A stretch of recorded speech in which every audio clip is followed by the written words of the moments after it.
Hi, today I'm going to talk about seventh chords, as in G7, C7, D7, that sort of thing. When you see that in a chord sheet or whatever, and it's just the chord name and a 7, it's actually missing the word dominant because they don't use that word in there anymore. It actually means dominant seventh, which is different from a major seventh. The dominant seventh is a one whole step back from the tonic. So the tonic being, let's say, G, you'd go G up to the octave, that would be 8. And then you go one step back, which would be F, and that would be your 7th that you want to add. This can be a really cool thing if you're ready to step away from just playing the chords the way they come in G, D, G tuning. One way to do it, especially if you're going to do a song that uses a lot of 7th chords, like a lot of blues songs do, I'll give you a couple examples, is to tune this string here to F.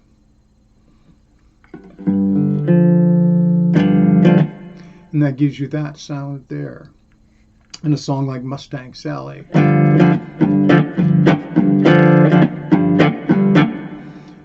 You get that effect. In a song like, for instance, Crossroads, when he goes to the 4, it's definitely a 7th chord. And on the 5 too. So if I'm playing it, we're still in G here. And then you want to go to the 4.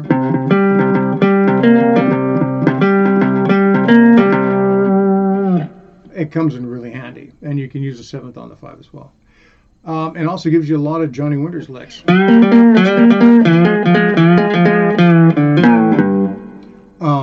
Because he used that particular, sound a lot. And that sound actually, from this string to here, is a minor third. So there's a couple other things you can do right off the bat. So you still got all your chords, G, G sharp, A sharp, B, C, right? And you can still use the 2 strings for most of what you're doing.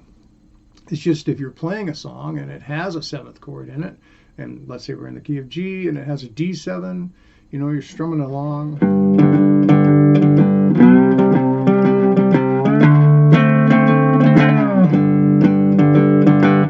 You can put it in without much effort. And the scales that you just add a step to them.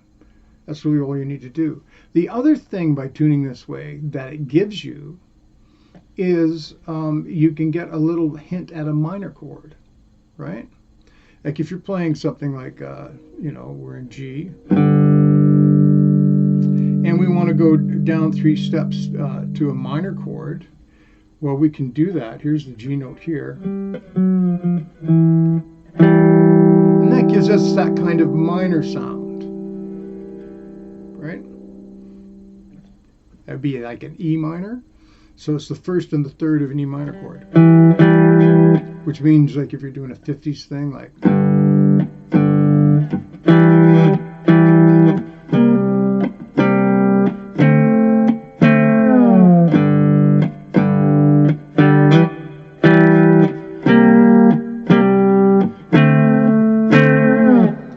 makes the chords, it gives you the 7th chord on the 5. I think I stuck it down on the 4 by accident.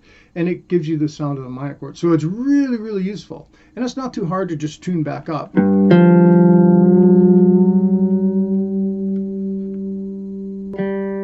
Except when you're doing a video, of course, then it takes forever. And there's another way to do it as well. Now, if you rarely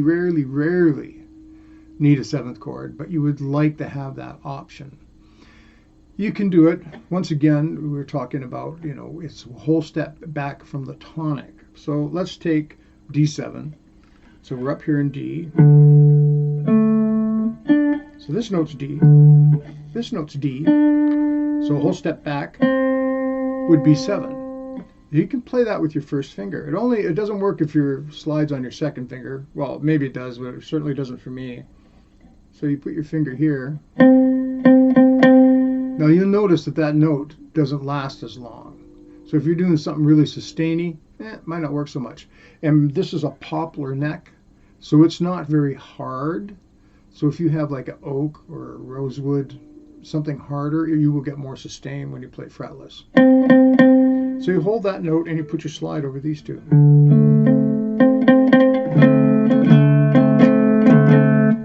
And that that can give you your 7th chord.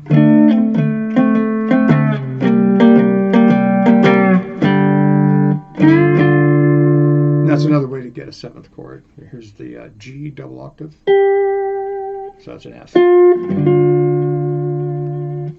But that's the only place that exists. So I hope you find that helpful. Have a good day. Bye.